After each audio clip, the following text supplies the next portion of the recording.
Hello guys, Max here, and today I'm gonna give you a quick update on the Russia banning musician situation. But first of all, no fuckers bangers, you stole my video, you did not mention me at all. What the fuck?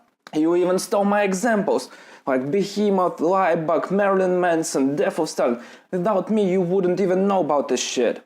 I'm really mad, and I'm coming for you, mate. So we settle this shit like real men. 1v1 me on CSGO, man. And if you don't answer to me, I'm gonna hack your account on Steam and steal all of your knives and shit and all the cool skins. This is a legit beef, man. Okay, back to the story. There is a country in Eastern Europe, former Soviet Republic, and it tries to be a smaller version of USSR, at least to some degree. I'm talking about Belarus, formerly known as Belorus. If you didn't know, are both countries kinda like each other, and they try to copy like the best ideas from each other and our former Soviet past. I guess you can call it who's more USSR like Special Olympics. So, quick history lesson for you. This guy, Alexander Lukashenko, legitimately elected president of Belarus for like a millionth term. For years he was known by the name of the last dictator of Europe. And since 2006, he and some other Belarus officials were under sanctions by the US and European Union for violation of human rights. Come on, does it sound familiar? I guess Papa Putin was like, this Lukashenko guy is cooler than me. What do I have to do? Oh, I fuck with Ukraine and the US elections, and I'll get even more sanctions to Russia. So after this media attention about Russia banning musicians, some people in Belarus law enforcement thought that they are not as cool as their Russian colleagues, even though they are legit called KGB. Come on, people in Russian law enforcement / intelligence and really wanna be called KGB right now. And they can't. And these guys saw that I speak coming to Minsk. And if you don't know, Minsk is the capital of Belarus. You see, you learn something here. This is educational channel right now. Come on, YouTube, why would you sponsor Vlog Brothers? Oh shit, I showed you the wrong brothers. And their Crash Course channel, when you can sponsor me. Okay, I've read a couple of articles and the story probably went like this. Belarusian KGB decided to call the venue and threaten them. And also they called the Ministry of Truth, I meant Minsk City Executive Committee, and asked them to withdraw the permit for iSpeak to perform. Come on guys, in Belarus you have to have permit to perform. They're currently winning who's more like USSR Olympics, come on. Russia, step up your game. For example, before that, The Antwoord, the famous band, could not perform in Belarus because of the permit shit. And as you guess, iSpeak gig was cancelled. But they managed to organize an underground gig to 150 people and they played for like about half an hour before we were shut down.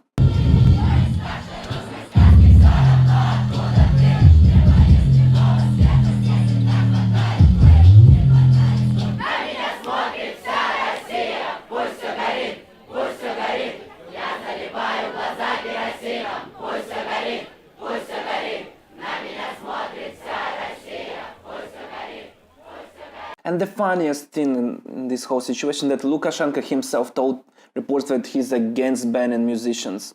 I'm gonna read you what he said. There should be no censorship, but the author must have self-discipline and the ability to balance between dark and light.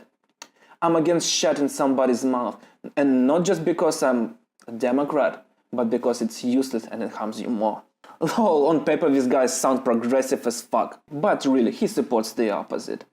And his local KGB guys did this because they know that he likes silencing people who are against the government. And it's the same shit in Russia. Come on, it's not like Papa Putin himself ordered this type of shit. But the local Ministry of Love, I mean former KGB people, did this because they thought he's gonna like it. and he'll give them money or promote them. Okay, the second story of today, and it's gonna be this setup for the third one. In Russia there is one movie director. He started up in the later Soviet era and he was considered kinda good and not really pro-government fuck. His name is Nikita Mikhalkov. And recently, just like the other influencers who started in the later Soviet era or like in the 90s, he became really Christian. And because throughout the history our little Orthodox Christian church was always the government's bitch, he became a pro-government dude. Now he supports the cause of our great leader. Just look at this guy. You can tell that everything he stands for just by looking at him and his surroundings. And I don't know how Russian monarchists and other people who are into the pre-1917 Russia aesthetics can be into current back into USSR trends. So he's got a program on state-owned TV called Besagon, which you can loosely translate as The Exorcist or the guy who fucks demons up. The Witcher? And he was telling his viewers about why current youth are against the government. And he showed iSpeak's video and he read the interpretation of it from the comments under the video. And by the way, this interpretation was really good in describing the symbolism and the lyrics. And in the end, he told like the funniest shit I've ever heard on this topic. And I'm gonna read it to you. We can't ban them, it already costs more views. We can't arrest them, it will generate more protest. What do we have to do? We have to work with these people so they would understand that there are some traditional values that you cannot touch. And it was a great war that you have to know about.